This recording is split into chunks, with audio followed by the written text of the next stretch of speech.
ఐక్యత సాధనకై జర్నలిస్టుల హక్కుల సాధనకై సోమాజిగూడ చలో సోమాజిగూడ.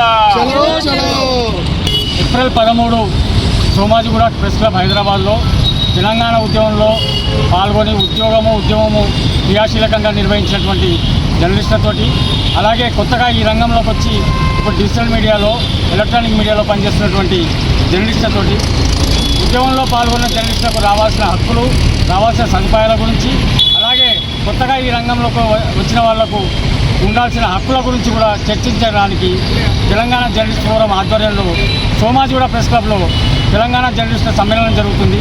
ఆ కార్యక్రమానికి సంబంధించి యూనియన్లతో సంబంధం లేకుండా ప్రతి ఒక్కరూ ఆ కార్యక్రమానికి హాజరవుతున్నారు.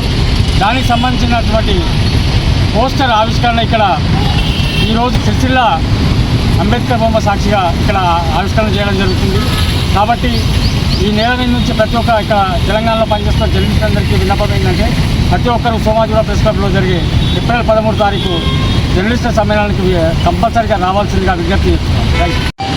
ఏమైనా తెలంగాణ ప్రజలారా, ఈరోజు అనేక వృత్తులలో పనిచేసే వాళ్లకు సమస్యలు ఉన్నాయి. అట్లనే జర్నలిస్టులకు కూడా ఎన్ని సమస్యలు ఉన్నాయో వాళ్ళు ఎప్పుడు చెప్పుకోరు.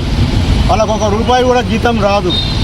ఏమైనా వార్త రాస్తే తప్ప ఆ వార్తకు సంబంధించింది ఎవరో ₹10 ఇస్తే తప్ప వాళ్ళ జీవితాలు గడవాయి. అట్లాని కొంతమంది వేరేటోళ్ళు ఉంటారు, వాళ్ళని గురించి నేను మాట్లాడలేదు. కానీ నిజమైన ఏదైతే ప్రెస్ వాళ్ళు ఉన్నారో, ఎలక్ట్రానిక్ మీడియా కానీ, ప్రింట్ మీడియా కానీ, డిజిటల్ మీడియా కానీ, వీళ్ళందరూ కూడా ఏప్రిల్ 13 తారీఖు మన సమస్యలను మనం పరిష్కరించుకోవాలనే ఆలోచనతోటి తెలంగాణ ఉద్యమకారుల జాయింట్ యాక్షన్ కమిటీ ఆధ్వర్యంలో ఈ సభ జరుగుతుంది. ఈ సభకు మీరందరూ వేలాదిగా ఈ సిరిసిల్ల నుండి రావాల్సిందిగా మన ప్రెస్ మిత్రులను కోరుతా ఉన్నా. ప్రియమైన మిత్రులారా, పోరాడితే పోయేది ఏం లేదు, బానిస సంఖ్యలు తప్ప అని బాబాసాహెబ్ అంబేద్కర్ గారు చెప్పారు మనకు అని చెప్తూ ఒక చిన్న పాట. జోహారులు జోహారులు అమరులకు జోహార్, వీరులకు జోహార్, అమరులకు జోహార్, వీరులకు జోహార్.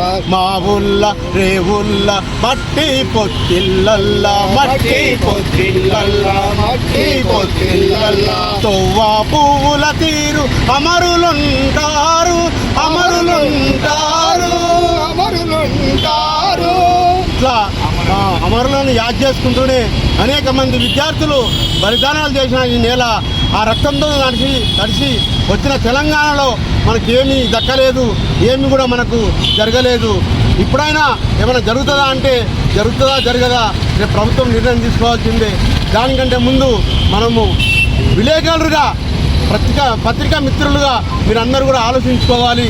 దీన్ని ఎంత దూరం తీసుకెళ్తే అంత మీ హక్కులు కూడా సాధించుకోవడానికి వీలవుతుంది. కాబట్టి మీరందరూ తప్పకుండా హాజరు కావాల్సిందిగా ఏప్రిల్ 13 తారీఖు నాడు ఆ సభలో పాల్గొని మీ సమస్యల మీద మాట్లాడవలసిందిగా కోరుతా ఉంది.